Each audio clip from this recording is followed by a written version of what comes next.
Hello friends, Zachary Stockill here from retroactivejealousy.com, and today I'm going to answer a question that I've received on more than one occasion. Who struggles more with retroactive jealousy, men or women?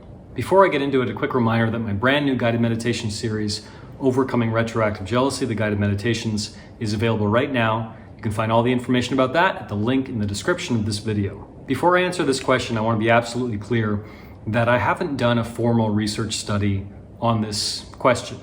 I'm basing my answer to this question strictly on my analytics from my website, the people who write to me, as well as the analytics on my YouTube channel. I realize that this doesn't paint the entire portrait of this issue, but I think it's pretty good. I think it gives me a pretty good idea of how and who the issue of retroactive jealousy impacts. So I think I've mentioned before that when I first started doing this work, I was pretty convinced that retroactive jealousy was primarily a male issue, and I turned out to be dead wrong.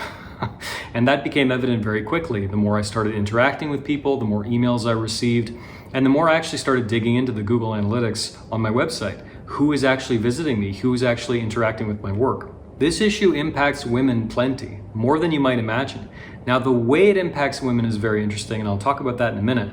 But in terms of overall who struggles more with retroactive jealousy, I think I have a pretty good grasp on the answer, and I believe the answer is it's pretty darn even.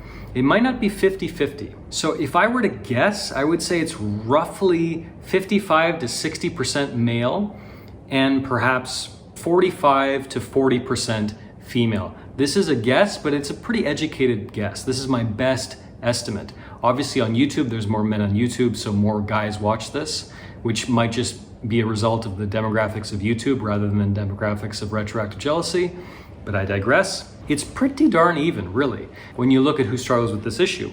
Now, the way it manifests is very interesting, and I could spend hours and hours and hours talking about the nuts and bolts of this, but the short version is, for men, it seems to be mostly, not entirely, but mostly about sex.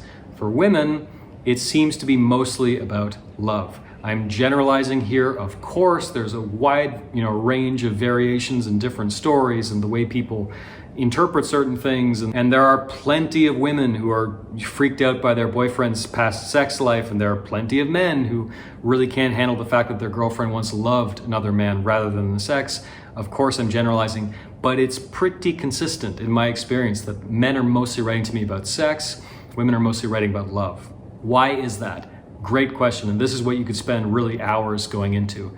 The short version is, I think a lot of it is social conditioning. Not entirely. I do think there's some kind of a biological element to this as well. Men being concerned about paternity of their children and all the rest. I would be wary of going too far down that pathway because I think it overlooks a lot of the very important social conditioning that goes into this issue as well. But I do think there is something of a biological reason for this. But again, I have good news for you that I do believe the remedy is pretty much the same for men and women alike. And frankly, my course, my guidebook, my one-on-one coaching has really demonstrated that to me, that the remedy is pretty much the same, whether you're man, woman, transgender, straight, gay, whatever. By the way, I've received many emails from gay men, gay women, transgender people. Retroactive jealousy does not impact just one group of people, whether it's straight men or straight women. It really can impact just about anyone at any time. But again, the good news is I believe the remedy for all of us is pretty much the same. There you go. Hope you benefited from this. And if you did enjoy this video, you'd like me to keep doing this, please take a moment to let me know by clicking the like button below and making sure you're subscribed to my channel. I'll talk to you again very soon.